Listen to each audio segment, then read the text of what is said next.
Hi అండి అందరికీ welcome to Lakshmi blogs. ఈరోజు బ్లాగ్ ఏంటంటే వేణి తయారు చేయడం చూపిద్దాం అనుకుంటున్నా. దానికి వేణికి సపరేట్గా వైర్ లాంటిది వస్తుందండి, అది కావాలి. మళ్ళీ పోలన్స్ కావాలి. నేను 2 కలర్స్తో చేద్దాం అనుకుంటున్నా, అందుకని 2 కలర్స్ తీసుకున్నాను. గోల్డ్ కలర్ ఒకటి, పింక్ కలర్ ఒకటి తీసుకున్నాను. అది ఫస్ట్ అది వైరు 7 మీటర్స్ తీసుకోవాలండి. మళ్ళీ 3 లేయర్స్ తీసుకోవాలి. ఒక లేయరు 2 లేయర్స్ అయితే కొంచెం స్ట్రాంగ్గా ఉండదన్నమాట. కనీసం 3 ఉండాలి. 4 అయితే ఇంకా స్ట్రాంగ్గా ఉంటుంది. నేనైతే 3 లేయర్స్ తీసుకున్నాను. అది ఆ 3 లేయర్స్ని కలిపి అలా నేను చుడుతున్నాను చూడండి, అలా రౌండ్గా చుట్టాలన్నమాట.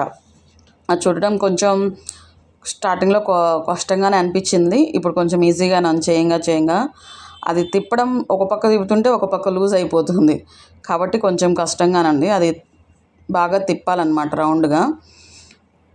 అది తిప్పినాక బాగా తిప్పుతూనే ఉండాలి చాలాసేపటి దాకా. తిప్పినాక అది మళ్ళీ దానికి మళ్ళీ మనం థ్రెడ్ కట్టుకోవాలి కదా, అందుకనేసి ఒక ఏలు అంత గ్యాప్ ఉంచేసి దాన్ని కొంచెం అలా చుట్టుకోవాలి నేను చూపిస్తున్నట్టుగా. ఒక పక్క చుట్టుకున్నాక మళ్ళీ రెండో పక్క కూడా అట్లే ఒక ఏలు గ్యాప్ ఇచ్చి అది కూడా చుట్టుకోవాలి. నేను ఎక్స్ట్రా కొంచెం ఒకటి లేయరు ఎక్స్ట్రాగా ఉందని చెప్పి దాన్ని కట్ చేస్తున్నాను అనమాట. అందుకే చాలాసేపు పట్టింది అది కట్ అవ్వాలి ఎంతసేపటికి. కాబట్టి అది కట్ చేయడానికే టైం అంతా అయిపోతుంది. కట్ చేసినాక దానికి వేలికి ఒక మన వేలు గ్యాప్ పెట్టుకొని అది రౌండ్గా చుట్టుకోవాలన్నమాట.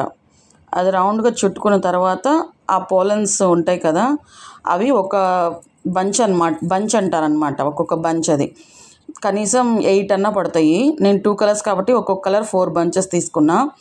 ఒక్కొక్క బంచ్కి వచ్చేసరికి 12 పీసెస్ వస్తాయి. చిన్న చిన్న ఫ్లవర్స్ లాగా 12 వస్తాయి అన్నమాట.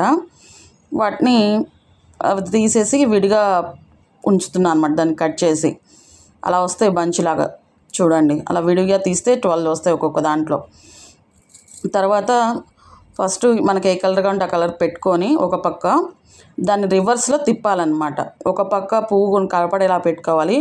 దాని కింద కాడిని రివర్స్లో రౌండ్గా చుట్టాలన్నమాట. తిప్పేటప్పుడు బాగా టైట్గా తిప్పేయాలండి. తర్వాత మళ్ళీ ఇంకో కలర్ని ఫస్ట్ ఏ పక్క పెట్టామో ఆ పక్క కాకుండా ఇంకో పక్క ఆ ఫ్లవర్ వచ్చేలాగా పెట్టి దాన్ని ఇటు పక్క నుంచి రౌండ్గా తిప్పాలి. నేను చూపిస్తున్నాను చూడండి, మీకు బాగానే తెలుస్తుంది అనుకుంటున్నాను. నేను చూపిస్తున్నట్టుగా చుట్టుకోవాలన్నమాట. ఒక ఫ్లవర్ తర్వాత ఒక్కొక్క ఫ్లవర్ అనమాట. నేను 2 కలర్స్ తీసుకున్నాను కాబట్టి మీరు ఒకే కలర్ కావాలన్నా చుట్టుకోవచ్చు, లేదు అంటే 3 కలర్స్తో కూడా చేసుకోవచ్చు, మన ఇష్టం. అది మనకి చీరకు మ్యాచింగ్ లాగైనా చుట్టుకోవచ్చు.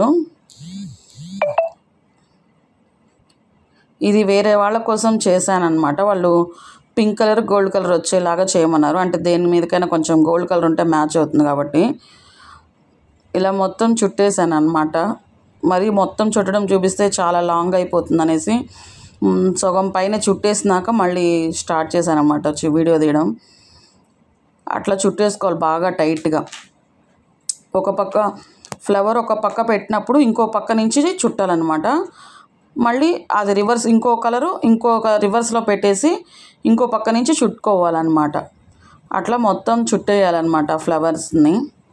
మనకు ఆ వైర్కి సరిపడే అంత వైరు 7 ఇంచెస్ తీసుకోవాలండి. నేను ఫస్ట్లో చెప్పాను లేదు, గుర్తులేదు, అందుకని మళ్ళీ చెప్తున్నాను. మనకి స్కేల్తో కొలుచుకొని 7 ఇంచెస్ తీసుకోవాలి. 3 లేయర్స్ పెట్టుకోవాలి. చూడండి ఎంత బాగా వచ్చిందో అది బంచెస్. వేణి చాలా బాగుంది కదా. మీ అందరికీ నచ్చినట్టయితే కనుక లైక్ చేయండి, షేర్ చేయండి, సబ్స్క్రైబ్ చేయండి. అందరూ చూస్తున్నారు కానీ లైక్ చేయట్లేదు, సబ్స్క్రైబ్ కూడా చేసుకోవట్లేదు. కాబట్టి అందరూ లైక్ చేయండి, షేర్ చేయండి, సబ్స్క్రైబ్ చేయండి. ఎలా ఉందో కూడా మెసేజ్ పెట్టండి. అందరూ సపోర్ట్ చేస్తున్నందుకు చాలా చాలా థ్యాంక్స్ అండి. అవేని అట్లా చుట్టడం అయిపోవచ్చిందండి, ఇంకా కొంచెం ఉంది. దాన్ని మొత్తం అట్లా చుట్టేసుకోవాలి నీట్గా. కానీ లాస్ట్లో వీడియో బాగా రాలేదు. అది తీసేటప్పుడు కొంచెం ఫోన్ కిందకు వాలిపోయినట్టుంది. చూసారా ఎంత బాగుంది.